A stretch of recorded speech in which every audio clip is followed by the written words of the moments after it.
Hi, all. Welcome to another session of Management Principles and Applications. And today we would discuss two major parts of modern organization structures. In that, the one is committees, and the other is network organizations. Committee organizations. So, what is a committee? It is a group of persons to whom, as a group, some matter is committed. So, a group is has a certain object.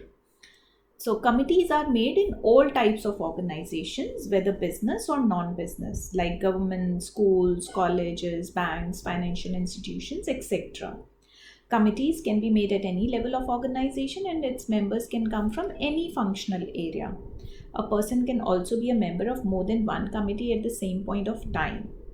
1 plus 1 makes it 11, or two heads are better than one, is the basis of making committees.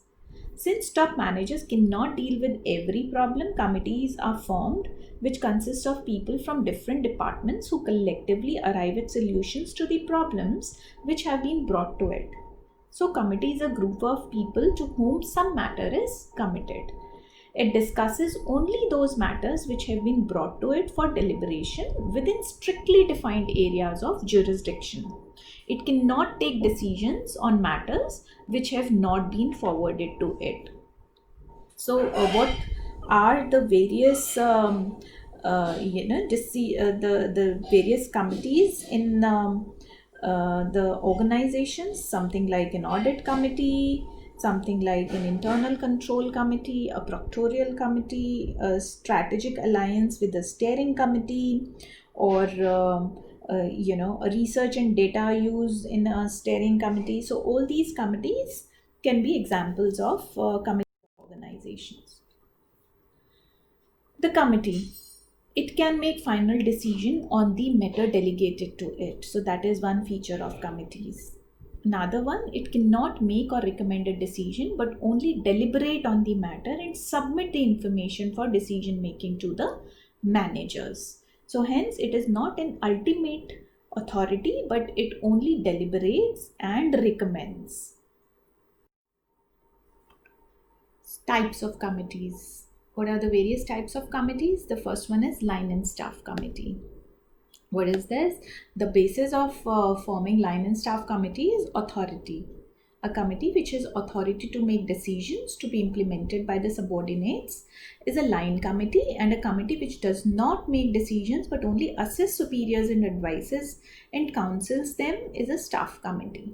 It enables line managers to effectively perform the managerial functions. The authority relationship of staff committee to its superiors is advisory in nature. The next is ad hoc and standing committee. The basis for forming ad hoc and standing committee is time frame.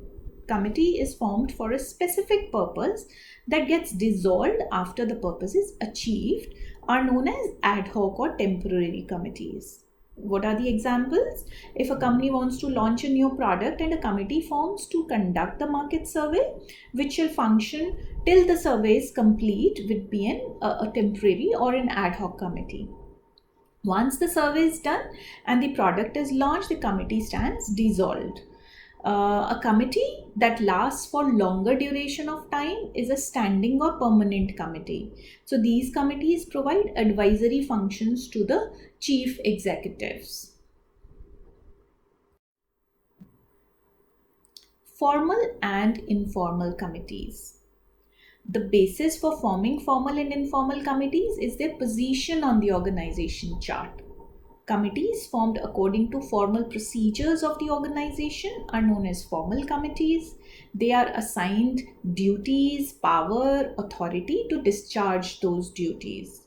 Whereas if a committee is formed which is formally depicted in the organization charts and they are permanent in nature, are permanent committees which are not shown on organization chart and form out of common thinking of group of people are informal committees. They are generally temporary in nature and assist the top executives on specific official matters. Then we have plural executive committee and advisory committee. So a committee empowered to carry out the managerial functions of planning through controlling to make decisions in order for their implementation is a plural executive committee. Board of directors take important managerial decisions and orders for their implementation, represents the plural executive committee. The advisory committee does not make any decisions but only performs the advisory or recommendatory functions. Now we come to the networking organizations. What are networking organizations? So actually, if you see in the business environment, what is happening? So there are significant changes that are happening. And these changes include deregulation, globalization, boom of information technology, telecommunications, and there are market fragmentations. So companies have to reorganize their business in response to such changes.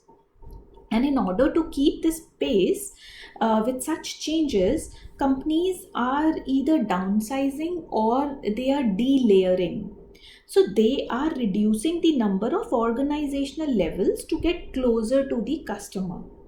In a very hierarchical structure, top management gets too far removed from the customers to fully understand their changing needs. Therefore, companies are trying to flatten their organizational structures. As a result of this trend, organizational hierarchy is given way to networking organizations. So, with the help of computers, email, and fax machines, messages increasingly pass between people at different levels of organization. Companies encourage more teamwork centered around core business processes, thereby breaking down departmental barriers. Companies are also trying to break down barriers between themselves and their suppliers and distributors by treating them as business partners and including them in the informational flow. So, in a network structure, the principal firm subcontracts many of its functions to other organizations and coordinate their activities. The services are outsourced to separate firms that are connected electronically to the central office. These subcontractors flow in and out of the network depending upon its changing requirements. So, in a networking organization, there can be a core firm and then there can be another firm which it is collated with, let's say, an accounting firm, a production firm, an advertising agency, a distribution firm, a legal firm. So, it is in a way that rather than bringing them inside the ambit of your organization, you are hiring these specialized services from other companies and you are making a network out of it. So the network organization is a structural arrangement that combines element of function, product and geographic designs while relying on a network arrangement to link subsidiaries across the nation or the world. The organizational format helps the companies take advantage of economies of scale at the global level along with catering to local customer demands. This structure links subsidiaries of a company that are spread worldwide. Some subsidiaries specialize in manufacturing while others in sales. All of them are, however, linked with the headquarters. Some are closely controlled by headquarters while others are more autonomous. The structure is thus a combination of geographic, functional, and product elements. So these days, network organizations are also known as virtual organizations, which means a temporary network between a number of firms that come together to accomplish a specific venture. They are also kind of, I would call them boundaryless organizations due to the absence of vertical and horizontal boundaries. There are no external barriers between the organization and its customers, suppliers, and external groups. It is free from the limitations of chain of command, span of control, status, and rank differentials. So, network organization is very flexible due to flat structure. Cross functional teams participate in decision making. And there are so many global giants like IBM, Google, Apple Computers, Coca Cola. They are making use of these networking organizations. So, in a networking organization, the firm develops relationships with suppliers, distributors, and other business operators who specialize in the subunits or the areas. These subunits are close to the market and therefore have better customer appeal regarding the local market. This specialization is transferred by them to the parent organization. The main firm outsources its operations to these subunits and remain connected with them electronically to maintain coordination in its main objectives. The subunits keep changing according to environmental conditions. New units join and old ones leave the principal organization as they deem profitable. So it is thus a temporary network of firms. It also reduces the risk of parent firm as some of their operations are subcontracted to other interdependent firms. These subfirms have control over allocation of resources for their operations. Though, however, some of the decisions remain centralized with the parent firm.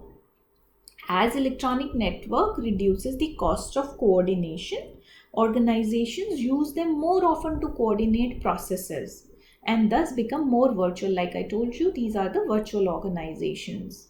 Use of electronic networks facilitates outsourcing for companies, and as a result, they become more virtual. Companies can outsource their services to other firms that are electronically connected to the head office. Now, if we see these networking organizations, they can be, they work on two levels. One, they make subsidiaries and they, get to the customers or suppliers or other people through that. Or what they do, they become virtual and they outsource their processes to other companies. So one, in the subsidiaries, they still have some ownership, but in the business process outsourcing, then they only have they will just take the output and they would pay the fee or the services cost. So the other companies would be independent identities and the networking organization would be separate identity, whereas they would be taking benefit through the other firms networks, and they would be in the relation up till they will get benefited out of them. Once they feel that it is no more profitable, then they leave it. So hence it becomes a very dynamic and flexible environment, and it's more profit centric in nature. A simple network organization structure. Now, how does that work? This structure has units that coordinate product, functional, and geographic information spread across different areas. These units are represented as nodes. At the same time, each product line unit or geographical unit has independent structure that best suits its operations. So these subunits can be subsidiaries or can be completely different companies or firms which are supporting the parent company. So this is the parent company. There is subunit A of planning, production and operation, it is seeing. Then there is subunit B, which is into research, design, production, operations. Then C is only in production, D is in accounting, E is in transportation, F is in distribution. In classical format, all these would have been the various divisions or departments in a company, whereas in the modern organizations, you dilute the ownership and you make them either your subsidiaries or you hire these firms to get your work done. A firm may choose to go virtual for two main reasons. What are those two main reasons? One, to promote efficiency by obtaining goods and services from specialized manufacturers. Why is it always advisable to have your work done or outsource the work done? Because you get the specialized services and hence you get efficient. The second is to use information technology that will reduce transaction costs. Now, a firm may not be too technocast or thorough with the IT technology, but there are certain other companies which have this specialization, and hence hiring them will reduce your transaction costs. The degree to which a company virtualizes depends on what proportion of its important manufacturing procedures take place beyond conventional organizational boundaries. One way to study network dynamics is social networking analysis. It examines patterns of relationship among people within their networks. So, by far, what we have learned about network organizations is that these are decentralized structures in which power is distributed among interdependent members of the network. Control over resources and decisions concerning their allocation is distributed radically among outer members of the network. At their discretion, the members may delegate authority to coordinate their activities to a central body of representatives.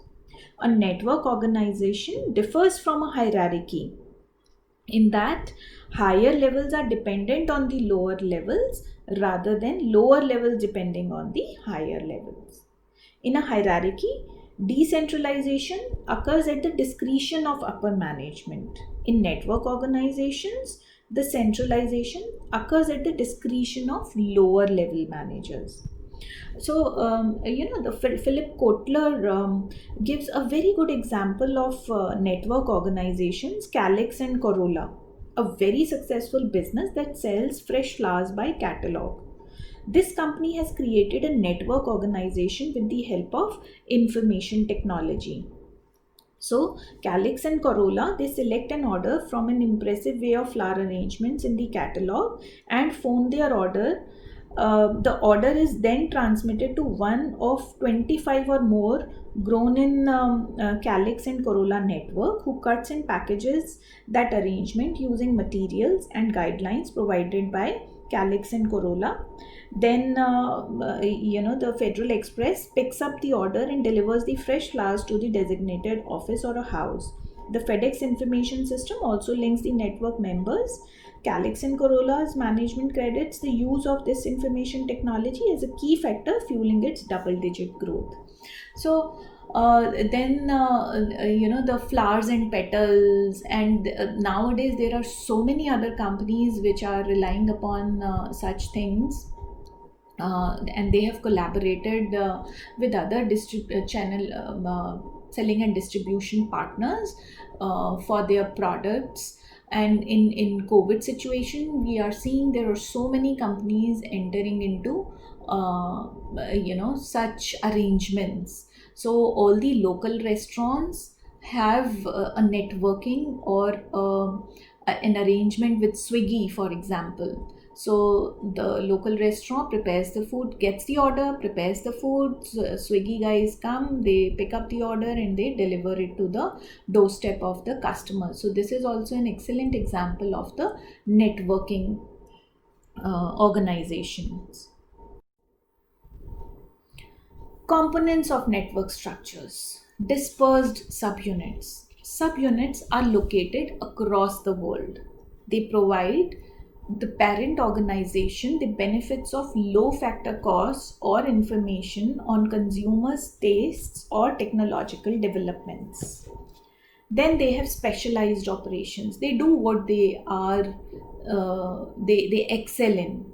So these operations are performed by subunits and focus on a specialized product line or market area. They are performed by expert services spread worldwide. Interdependent relationships. Subunits carrying specialized operations are interdependent. Their relationship help in sharing information and resources among the specialized subunits spread worldwide. In tourism industry, for example, there is strong networking between different units that arrange for tickets, booking, hotels, accommodation, transport for sightseeing, airport transfers, etc. Both at the domestic and international levels. Though the client places his booking with the principal tourism organization, it further has tie-ups with different units which make tourism a complete package. So this is the diagrammatic representation of network organization structure. In this, the network structure shows that an Indian company has operations spread over a number of countries and produces single or multiple products through subunits spread in different countries. Some of these units are controlled by headquarters in India, while others have independent management. So you can see India, so they have they have facilities in Philippines, Bangladesh, Pakistan, Brazil, Mexico, Argentina, USA, and there are certain other like in USA is extending to Mexico, and Argentina is extended to Brazil. So this is an organizational network which is being shown in this organizational structure. Now, this is network structure of NV Philips. So this has operations spread in 60 countries and produces diverse products ranging from light bulbs to defense systems. The company has 8 product divisions with varying number of units in each product line. So you can see how the Philips networks looks like. So there is this USA, Japan, Holland, Canada are a little bigger ones, and you can see the size of the countries tells you about their presence in these countries. So this is a typical example of network structure of Philips. Thank you so much for listening. We shall come back soon.